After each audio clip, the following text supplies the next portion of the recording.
I know, don't worry, I'm not going to do Mr. Scholarman video forever, though there are a few atheist creators I'm also dying to cover, so this is the last Mr. Scholarman video for now. I have to expand the band of merry heroes first. If you enjoy content like this, where I take a look at claims made about Christianity and see what scripture and logic has to say about it, drop a like, subscribe, and hit the bell. Welcome to Veritas.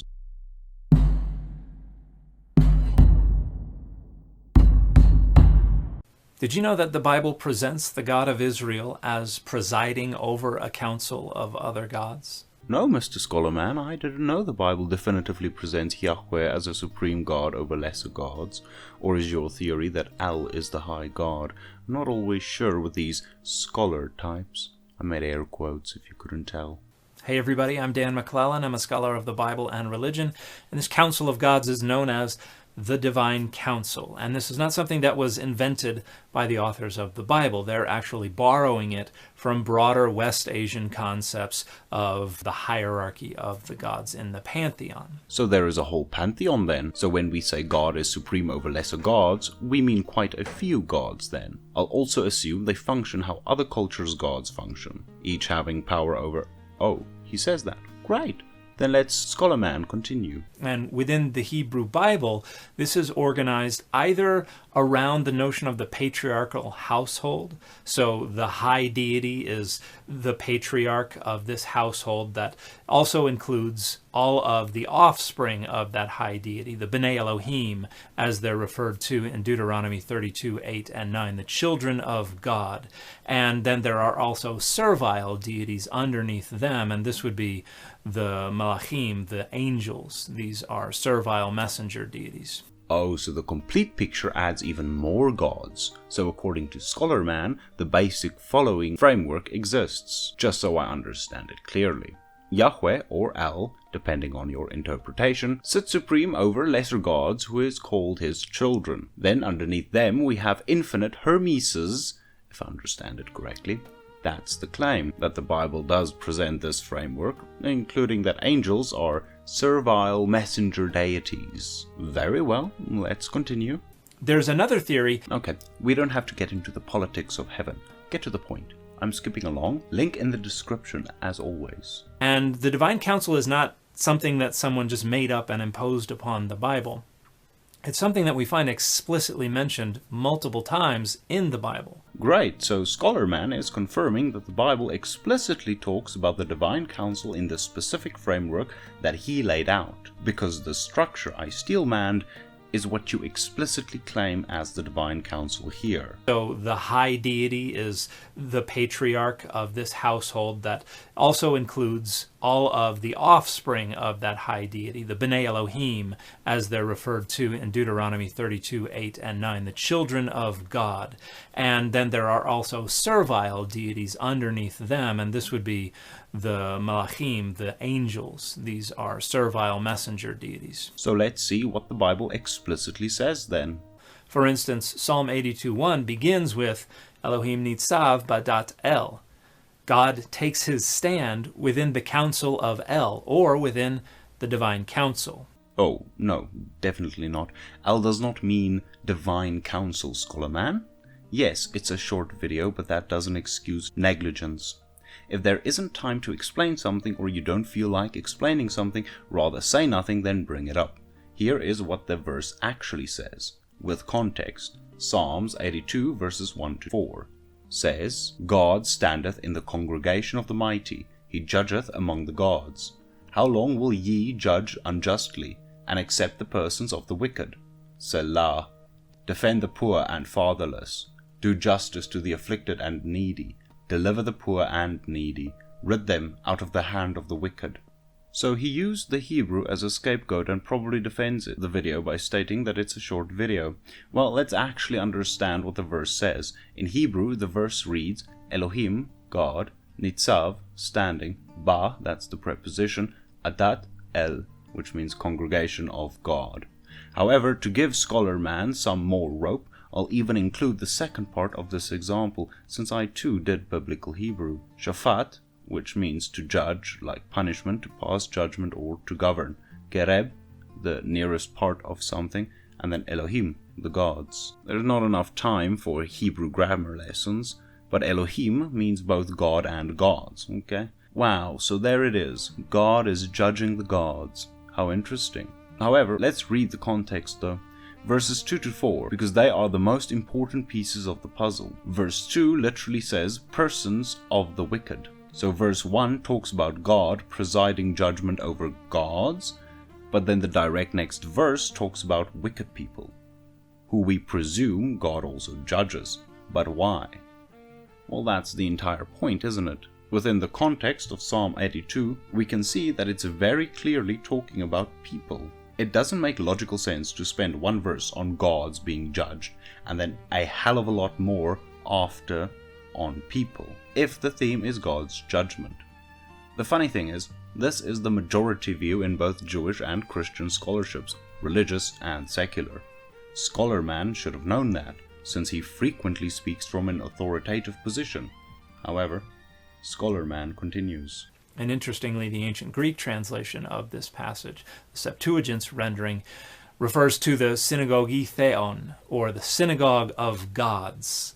And Psalm 82 is precisely about God addressing the divine council, which comprises the various patron deities of the different nations of the earth. And so if we go back to Deuteronomy 32, 8 and 9, this is what it's talking about when it says, Elyon, the Most High, distributed the nations according to the number of the Bnei Elohim, the children of God. Elyon gives each deity their own nation, and as the patron deity of a nation, they have a seat on the divine council. Well, that went everywhere fast. We've only been through 2 verses, and we already have the full picture. How did that happen? Well, I'm assuming through a lot of unproven, untested, and minority view assertions and presuppositions. Let me break it down for you. He claims that Elyon, or Elyon, is a separate and distinct entity solely from Deuteronomy. This is not the majority view in scholarship. At present, the majority opinion leans towards henotheism when it comes to other gods existing, where Yahweh is supreme. There are no other gods above Yahweh. This is actually a minority view in scholarship, to think that there is a God above Yahweh. This is what Scholar Man does when he presents a minority opinion. He still opens his video with, I'm a scholar of, but then neglects to mention that the idea he's presenting has low scholarly approval ratings. This way people believe him because of his scholar title, and then when challenged he can defend with, I didn't say most say this. No, you didn't, but throughout this entire video you speak and act as if what you are saying is just common sense and completely factual and true. However, I will give Scholar Man this. The majority of scholarship do concede that Deuteronomy 32 is about land being given to different lesser gods. It still doesn't align with your view with Elyon. Here is the biggest difference between me and Scholar Man. I am willing to admit and back up why I disagree with scholarship when I do. I reject the mainstream idea that Deuteronomy 32 means henotheism. My biggest source of evidence is both Paul and Yeshuah. Let me explain why I value Paul's scholarship more than any human alive today or since him. Well, that's because I'm dogmatic, right? No, it's actually based on evidence. However, I'll explain that later in the video. Scholar Man continues. Which deliberates the functioning of the cosmos and the earth. And so we have this also in Genesis 1:26, when God says, let us make man in our image according to our likeness. This is the head deity talking to the other gods of the divine council. This is again more nonsense. Nowhere in the Hebrew or the context can he really defend that. This is where scholarship also deviates from McClellan, for good reason. This is literally an assertion you have to make into Genesis 1 verse 26. As far as I am aware, even henotheist scholars don't agree this definitively points to the divine council God is speaking to. And you also have this in 1 Kings 22, when Micaiah sees God sitting on their throne surrounded by the host of heaven, asking for a volunteer who will go entice the king to his death in battle at Ramoth Gilead.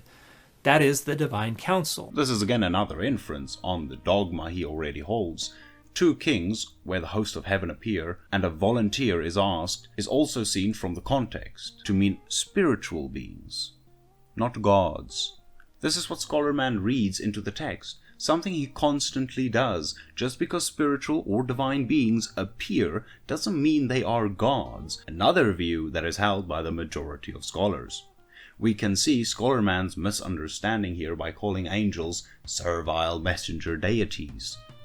He sadly continues. They're represented as spirits, and the spirit comes forth and volunteers to be a lying spirit in the mouth of the king's court prophets. You also have Jeremiah challenging the other prophets, saying, "Who has stood in the council of Adonai?"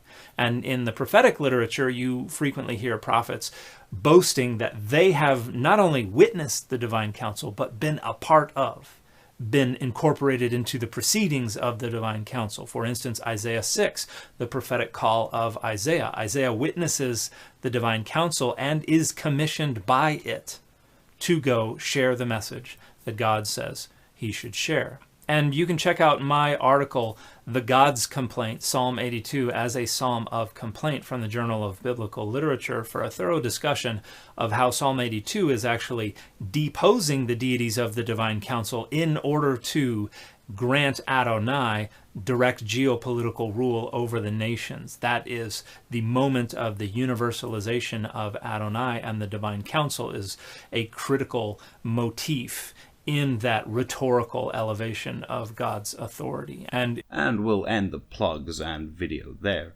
So it would seem the statement of "there's always a book" is true. Well, paper in this case. It also shows you how well his papers are received to begin with, since his paper is directly arguing for a divine council in Psalm 82, which begs all reason and scholarly thought. But we'll let his work speak for itself. I'm not even addressing the Isaiah part. There's not enough time for that. I'll just end on why I trust Paul and Yeshuah over modern scholarship. Firstly, let's start with Paul. Paul wasn't just some random convert. Paul studied under the best Jewish mind of his time, Gamaliel, who was praised for his knowledge of the Torah and his wisdom. Paul also didn't just sit in a few classes. He grew up with Gamaliel as his teacher from childhood. We can see Paul's wisdom as he directly debates with Greek philosophers, the brightest of the era. Greek philosophers were even imported to teach Roman emperors. So we can see that Paul can hold his own in a philosophical debate. We can also see his familiarity with various different cultural and religious customs, as he often uses religious and cultural references when speaking to Gentile nations, especially the Greeks. Paul's knowledge of the Old Testament is also vastly ahead of his peers, and we can see that with the immense amount of weight he puts into Old Testament references, prophecies, and even vernacular, such as when he says that Sarah called Abraham Lord. So Paul is intimately familiar with these texts. So if we trust Paul on this matter, then we have to turn to Romans. That's where the hinge of my argument lies, a hinge which is much stronger than Scholarman's. Romans 13 verse 1 states, "Let every soul be subject unto the higher powers, for there is no power but of God. The powers that be are ordained of God." We can clearly see here that Paul, the man who studied under the greatest Jewish mind of that era, says that the governments are ordained by God. This means that God gave the people who rule their governments. This verse, by all scholarly accounts, is not saying that angels or other beings are given rule. It says people are. So if we pair this with Deuteronomy and Psalms 82, the reading you get is actually quite flowing. It doesn't sound like they clash or anything. In fact, Romans 13:1 perfectly harmonizes Deuteronomy 32 and Psalms 82. This then brings me to my second point. If we can trust the Gospels, then we see that Yeshuah debated rabbis in the temple as a child, even teaching them something and proving them wrong. We can also see him being intimately knowledgeable on the Jewish law and writings. He quotes various prophets, he quotes scripture, he corrects misunderstandings that were held by the entire priestly class. This same Yeshuah used Psalms 82 against them and directly identified the leaders, the rulers, with people. So we have two very highly educated people in the law directly attesting the divine counsel in Psalms and Deuteronomy as people, not gods and not even angels. Yes, that view departs from scholarship, but I hope I have demonstrated why I have that view. Mr. Scholar Man doesn't even do that. He just asserts his opinion and treats his additions to the text as factual.